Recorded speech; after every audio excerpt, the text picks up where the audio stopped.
Part Y, the foundation of everything, from Book of Genesis to Book of Deuteronomy.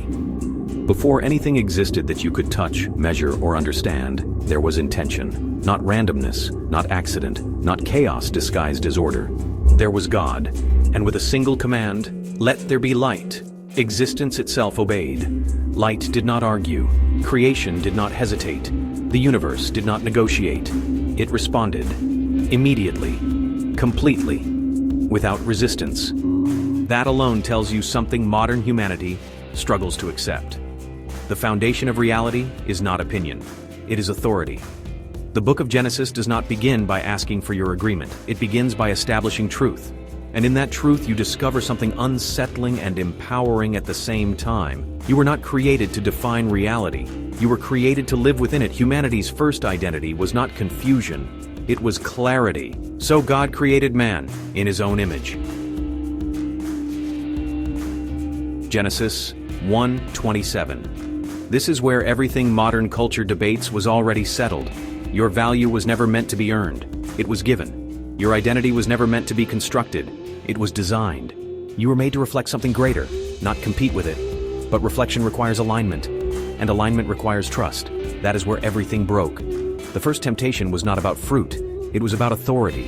It was about whether humanity would trust God's definition of truth or attempt to create its own. Did God really say? Genesis 3:1. That question did not die in Eden. It multiplied. It evolved. It became philosophy, ideology, rebellion, self-expression detached from truth. Today, it sounds more sophisticated, but it carries the same essence. Who gets to define reality, God or you? The moment humanity chose itself over God, something fractured internally, not externally, internally. Shame entered, fear followed, and for the first time, humanity hid. I was afraid, so I hid. Genesis 3:10. That is still the condition of modern man.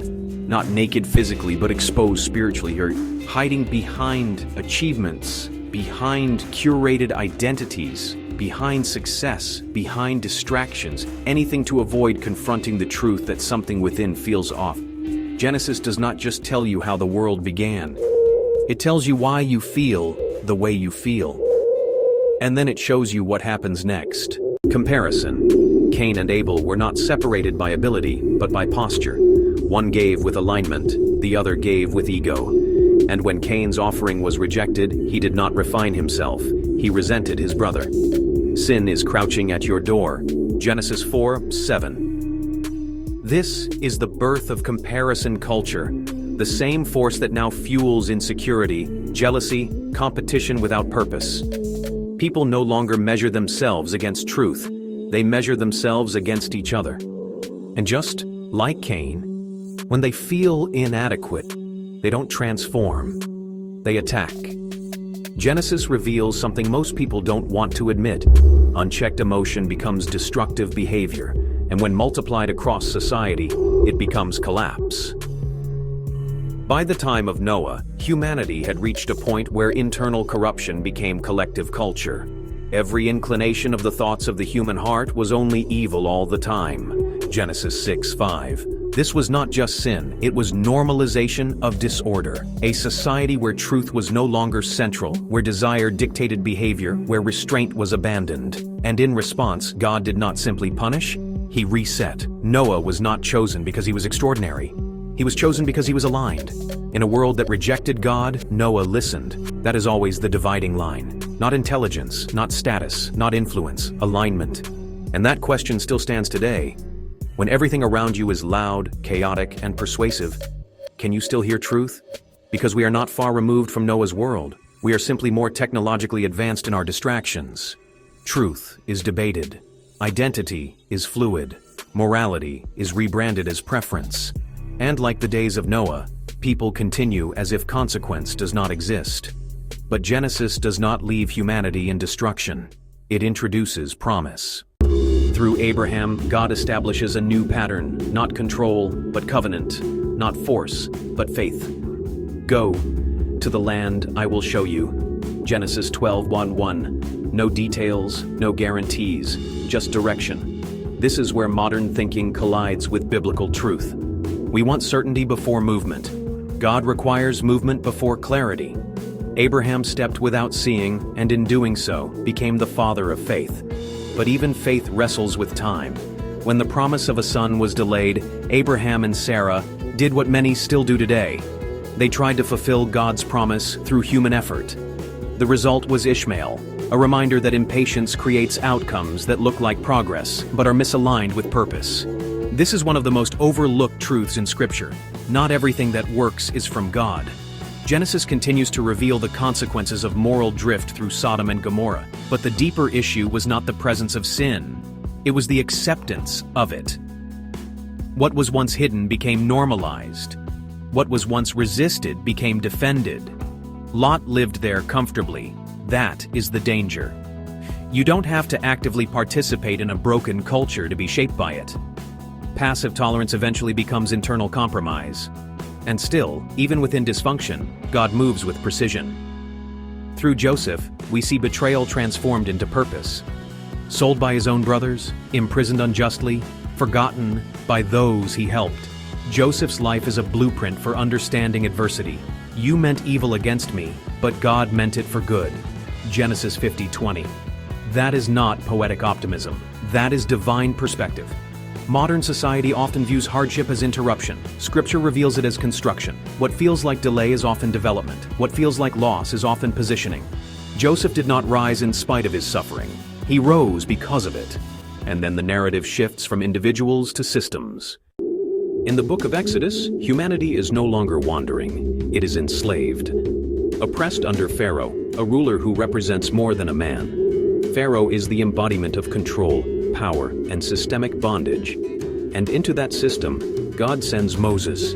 Not a perfect leader, not a confident speaker, but a chosen instrument. This dismantles another modern illusion, that qualification determines calling. Moses doubted himself. God did not. Let my people go. Exodus 5:1. That command echoes beyond Egypt. It speaks to every form of bondage, addiction, fear, societal pressure, internal limitation. The Bible is not just about physical slavery. It is about anything that controls you outside of God. Freedom, however, is not immediate transformation. Even after deliverance, the people struggled. At the Red Sea, trapped between their past and their future, panic set in. Logic failed. Strategy was useless. The Lord will fight for you. You need only to be still. Exodus 14:14. This is one of the most difficult lessons for modern individuals. Stillness in the face of pressure. We are conditioned to act, to fix, to control, but some situations require surrender, not strategy. God parts the sea, not because the people deserved it, but because His promise required it. And yet, even after witnessing miracles, they complained. This is where Scripture becomes uncomfortably accurate. In Book of Numbers, freed people begin to think like slaves again. They long for Egypt, not because it was good, but because it was familiar. Freedom without transformation leads to regression. Modern parallels are everywhere. People leave toxic environments, but carry the same mindset. They gain opportunity, but remain limited internally. They are physically free, but mentally bound. The issue is not location. It is identity. And so God gives law. In Book of Leviticus and reinforced through Book of Deuteronomy, structure is introduced, not to restrict freedom, but to sustain it. Because without boundaries, freedom collapses into chaos. This is where modern culture resists most. Rules are seen as a limitation rather than protection, but the absence of structure does not produce liberation. It produces instability. Anxiety rises, direction fades, purpose fragments. Because discipline is not oppression, it is alignment. And as Deuteronomy closes, the message becomes intensely personal. I have set before you life and death. Choose life. Deuteronomy 30:19. This is the thread that runs through everything from Genesis to this moment. Choice, not forced obedience, not automatic alignment. Choice. You are given truth, but you must decide what to do with it. And that is where the Bible stops being a story and starts becoming a mirror. Because this is not ancient history. This is your psychology, your behavior, your environment, your decisions. The same patterns, the same struggles, the same questions. Different era, same human condition. If you enjoyed this video, please subscribe to First Love Fellowship via YouTube.